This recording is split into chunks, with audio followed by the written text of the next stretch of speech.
Janine and I are extremely privileged to receive this award on behalf of the whole project team.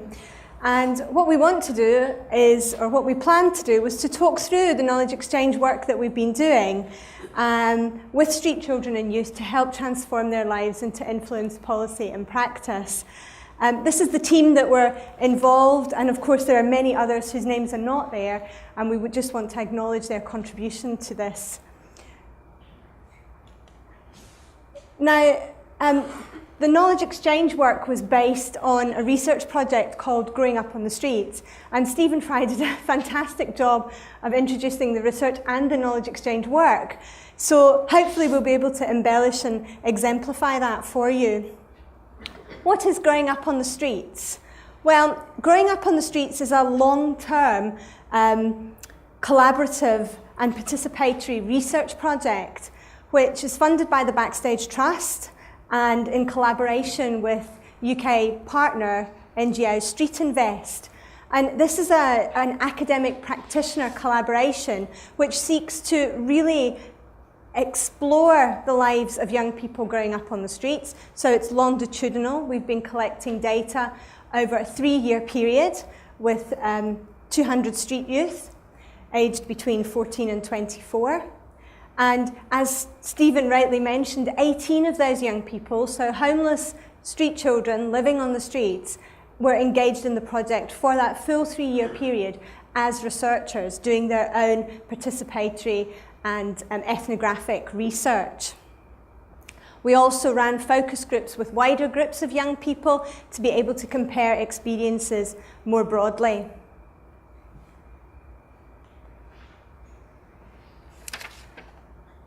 So that was the research project, but we additionally embarked on a period of knowledge exchange as the research was ongoing, because we realised that knowledge exchange was important and at the heart of any desire to transform lives, both in these communities and more broadly.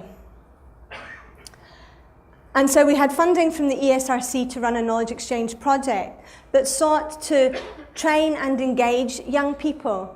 And when I say train, what I mean by that is to take the skills that they already have and facilitate them to transfer those to different contexts.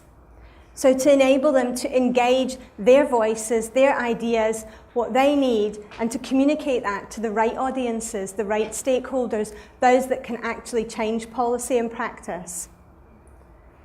We also sought to raise the profile of street children and youth. The discourse currently positions young people as out of place on the streets. They shouldn't be there.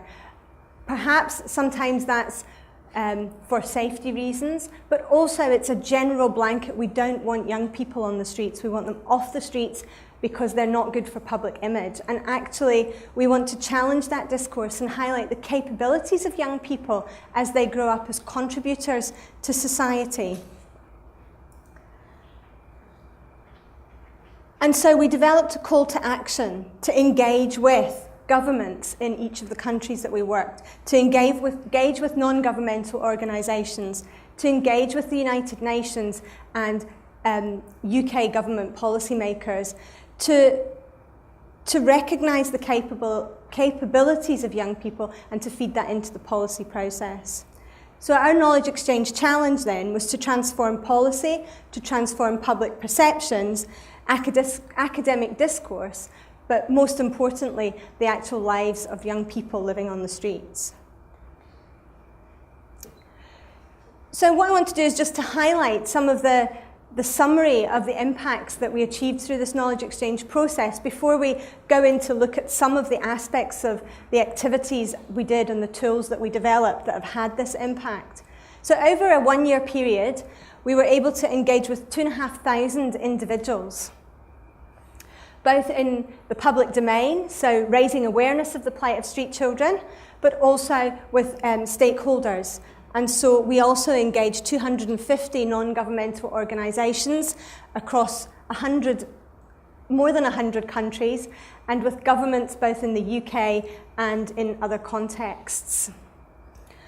We did this through a variety of different means. So we engaged in all-party parliamentary groups in Westminster. We took our findings and talked to politicians. We talked at Chatham House.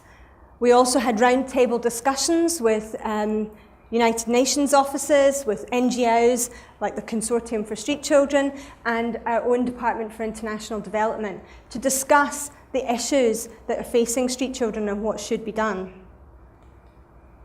Most importantly, we worked with street children themselves to enable them to engage with as many stakeholders as possible. And we engaged a number of stakeholders across the globe, from academics to the United Nations, from street children and youth, to the media, to judiciary, and to governments. And this is just an outline of the number of stakeholders that this project has been able to reach and to take the voices of children to those stakeholders. I want to pass on to Janine now, who's going to talk through some of the key activities that facilitated this knowledge exchange. Thanks, Lorraine.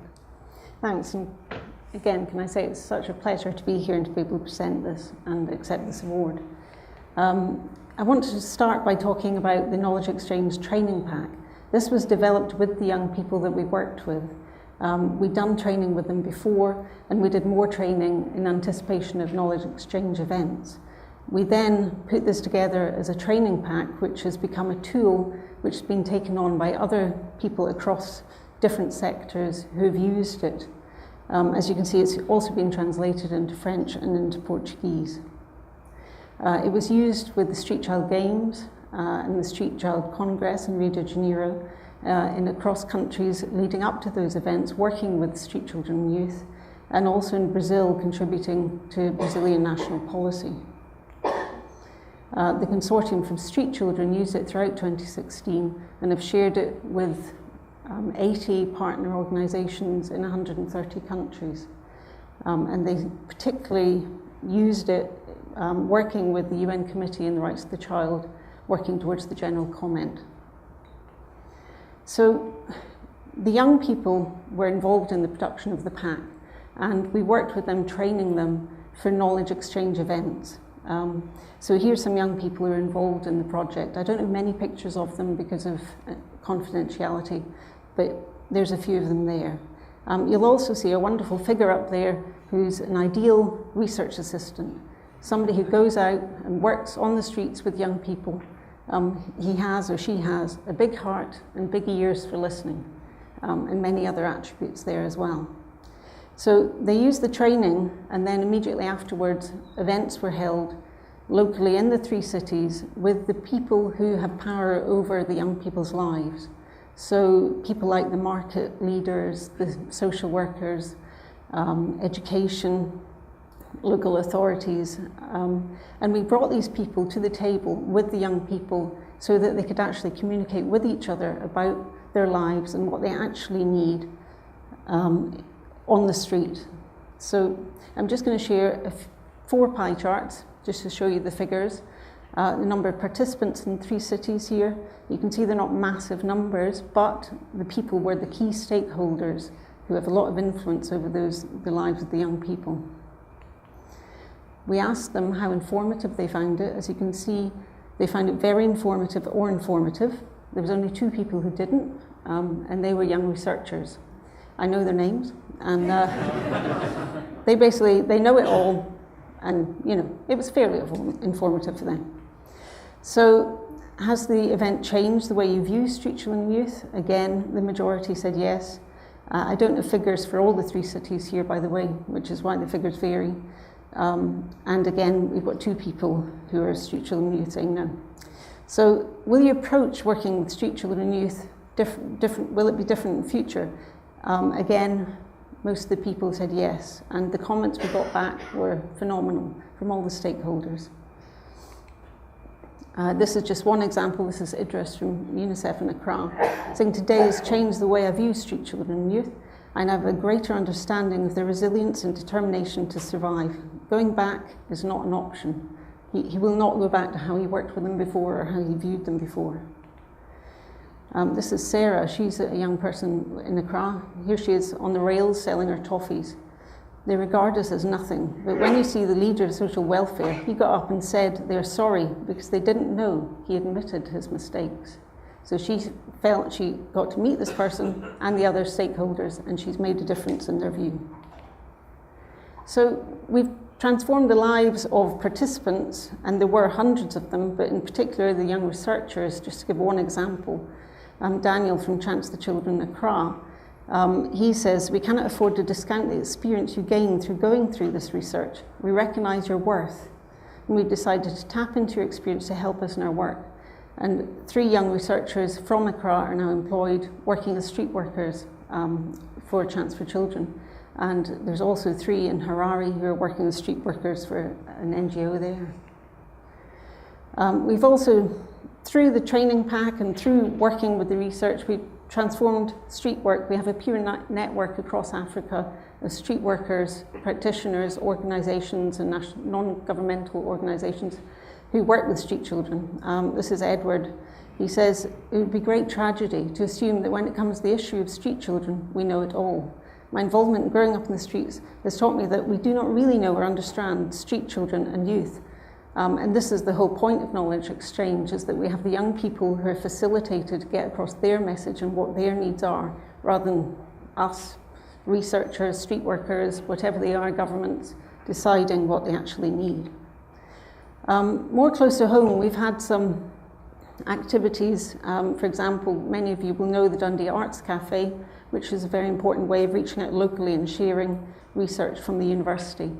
Lorraine and our colleague Wayne did a talk there to around 40 local people in October 2015. In May in 2015, we did a schools event, and that was for schools across 5. Young people from primary 6 came here to the Dalhousie building at the university, and we ran sessions about where homeless children live, who helps them or doesn't help them on the street, where did they sleep. They got to make shelters out of bits of cardboard and things, and what would I eat. So they got to rake through bins. They like that bit. So we also, that has gone on and is now running in London. It's gone through some schools in London. Street Invest has taken it on. That's our charity partner, and they are going to be running those sessions, further sessions with school children, hopefully across the UK. So one kid from Torbane says, "I didn't know that the whole world had homeless kids." The feedback was 100% positive from the pupils and from the teachers. Here's a teacher from Markinch saying how impressed she was and that the children were motivated and engaged. Thanks for the opportunity to raise awareness of this issue. And here you can see the kids with the activity where they're trying to find food out of the bins, which is how a lot of children in Harare in particular find their food. So I'm going to hand back now to Lorraine. Thanks very much. One of the key things, and Stephen also mentioned this, was that we've been able to impact on legislation and discourse. And this came through the opportunity to engage with the United Nations Convention on the Rights of the Child General Comment that's due to be published in 2017, July this year.